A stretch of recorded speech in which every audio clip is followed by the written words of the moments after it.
Selamat pagi Bapak Ibu Guru, salam literasi. Perkenalkan, nama saya Joanna Emanuela Saragi, SD Negeri Angkasa 12. Hari ini saya mempresentasikan buku yang sudah saya baca yang berjudul Legenda Batu Menangis. Ditulis oleh MB Rahimsyah HR, diterbitkan oleh Bintang Indonesia Jakarta. Alasan saya memilih buku ini adalah karena negara kita ini kaya akan cerita-cerita legenda dari berbagai daerah.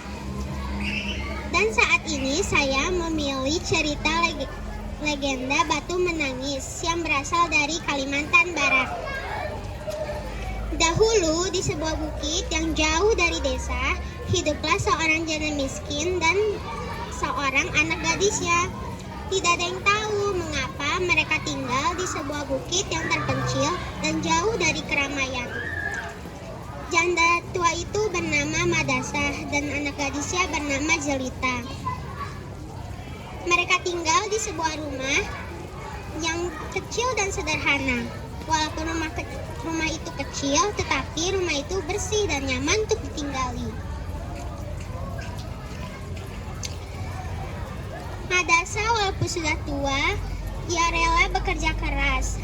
Kerjanya sehari-hari hanya mencari kayu bakar di hutan dan menjualnya ke perkampungan.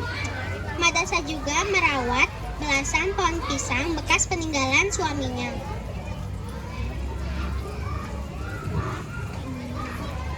Pohon pisang itu tidak selalu berbuah setiap saat. Kalau pohon pisang itu berbuah, Madasah akan langsung menjualnya ke perkampungan. Hari demi hari berlalu. Jelita bertumbuh semakin dewasa dan Madasah bertambah menjadi tua. Tetapi sayangnya, Jelita bertumbuh menjadi anak yang berkelakuan buruk. Dia tidak pernah mau membantu orang tuanya. Dia sangat pemalas. Angin yang membawa daun dan debu ke dalam rumahnya, ia tidak mau menyapunya. Jangankan menyapu, kamar dan tempat tidurnya pun dia tidak mau membersihkannya. Dia menunggu ibunya yang turun tangan.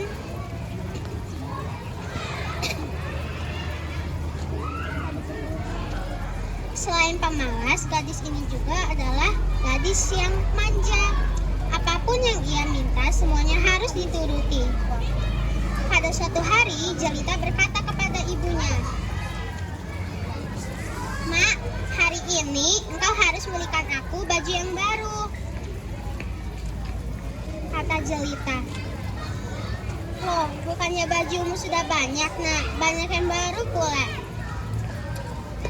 "Tapi, Mak, aku memang mempunyai baju yang banyak dan baru, tapi semuanya sudah ketinggalan zaman. Aku ingin model yang baru," kata Jelita. Tidak bisa tidak. Akhirnya Madasah pun mengambil uang simpanannya. Sebenarnya uang simpanan itu disimpan Madasah untuk keperluan penting seperti Jelita sakit.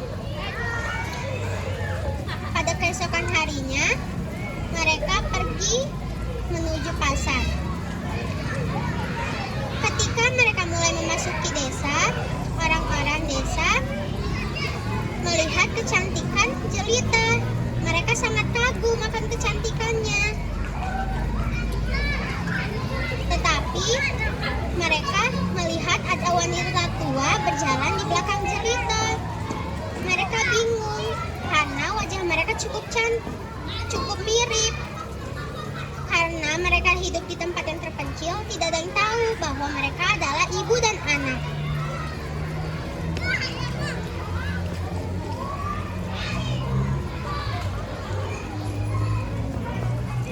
Salah satu pemuda desa itu mendekati Jelita. Pemuda desa itu bertanya, "Hai gadis manis, siapa namamu?" "Oh abang, namaku Jelita," kata Jelita. "Apakah yang berjalan di belakangmu itu adalah ibumu?" tanya salah satu pemuda itu. Bukan, dia adalah pembantuku," jawab Jelita sambil mendongakkan kepalanya. Dan setiap kali Jelita bertemu dengan pemuda-pemuda di desa itu, ia selalu mengatakan bahwa yang berjalan di belakangnya adalah pembantunya atau budaknya. Di tempat sepi, Madasa menegur Jelita. Madasa berkata,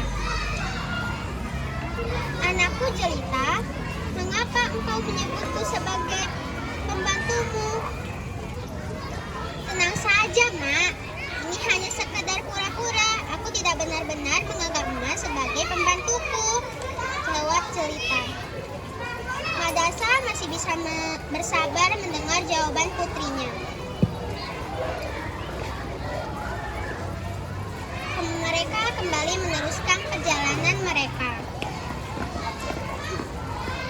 Jelita bertemu lagi dengan seorang pemuda yang menanyakan perihal ibunya. Dan Jelita selalu menjawab bahwa ibunya adalah pembantunya atau budaknya. Sekarang Madasa sudah kehilangan kesabaran. Dia tidak sanggup lagi mendengar anaknya mengatakan seperti itu. Akhirnya dia berkata kepada Jelita, "Anakku Jelita, mengapa engkau mengatakanku sebagai pembantumu? Padahal akulah yang membesarkanmu dan melahirkanmu dari engkau kecil." "Alah, Mak, tenang saja. Itu semua hanya sandiwara. Aku tidak benar-benar menganggap Emak sebagai pembantuku. Nanti setelah Emak belikan aku baju yang baru dan indah, aku akan menganggap Emak sebagai ibuku." Tetapi Madasa benar-benar kehilangan kesabaran. Dia tidak mau berdebat lagi dengan anaknya. Dia berdoa kepada Tuhan. "Tuhan, hukumlah anak ini. Hukumlah anak hamba yang telah mendurhaka, menyakiti hati hamba, Tuhan. Tuhan, hukumlah dia." Atas kekuasaan Tuhan yang Maha Kuasa, akhirnya Jelita berubah menjadi batu. Perubahan itu dimulai dari ujung kakinya. Ketika perubahan itu sudah mencapai setengah badan, Jelita ketakutan. Ia menangis dan memohon ampun kepada ibunya. "Ibu, ibu, ampunilah aku. Ampunilah anakku itu yang sudah durhaka, ibu. Ibu, ampunilah aku." Tetapi semuanya sudah terlambat. Jelita sudah berubah menjadi batu. Tetapi orang-orang masih dapat melihat bahwa batu itu masih menitikkan air mata. Batu itu hingga sekarang dikenal dengan batu menangis. Masyarakat setempat masih mempercayai bahwa kejadian itu benar-benar terjadi.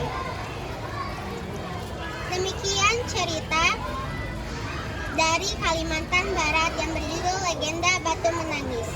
Pesan moral yang dapat kita ambil dari cerita ini adalah barang siapa yang mendurhakai